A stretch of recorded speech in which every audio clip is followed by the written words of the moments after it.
2022 সালে রাশিয়া ইউক্রেনের ওপর হামলার পর যুক্তরাষ্ট্র ও ন্যাটোর সমর্থনে পাল্টা প্রতিরোধ গড়ে তোলে ইউক্রেন। এরপর শুরু হয় একের পর এক হামলা পাল্টা হামলার অধ্যায়। আর এখন সেই সংঘাত পৌঁছেছে এমন এক পর্যায়ে যাকে প্যান্ডোরার বাক্স খোলার সঙ্গে তুলনা করেছেন রাশিয়ার প্রেসিডেন্ট ভ্লাদিমির পুতিন।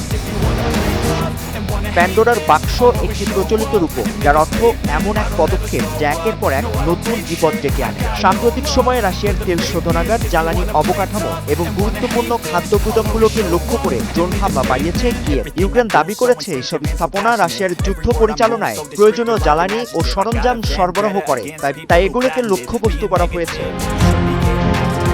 এই হামলার পাল্টা জবাবে রাশিয়া ইউক্রেনের জ্বালানি স্থাপনা, সমুদ্র বন্দর এবং কৃষি পণ্য রপ্তানি করে এমন স্থাপনাগুলোতে হামলা চালিয়েছে। যুদ্ধের কারণে শুধু সৈন্যরা ক্ষতিগ্রস্ত হচ্ছে না, এর প্রভাব পড়েছে দুই দেশের অর্থনীতিতে।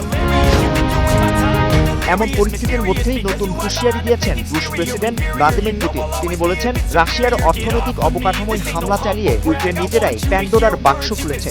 এর জবাবে ইউক্রেনের সবচেয়ে গুরুত্বপূর্ণ ও স্পর্শকাতর অর্থনৈতিক খাতগুলো রুশ হামলার লক্ষ্য হতে পারে। যুদ্ধের পাশাপাশি শান্তির কথাও বলেছেন পুতিন, তবে তার শর্ত আলোচনা হতে হবে যুদ্ধক্ষেত্রের বর্তমান পরিস্থিতি বিবেচনায় রেখে। অর্থাৎ রাশিয়া এখন যে অবস্থানে রয়েছে সেটিকে গুরুত্ব দিয়েই সমঝোতায় যেতে চায় মস্কো। কিন্তু দুই দেশের পাল্টাপাল্টি হামলা অব্যাহত থাকায় কবে এই যুদ্ধের অবসান হবে তা এখনো অনিশ্চিত। তাকিব মাহমুদ, টাইমস টুডে।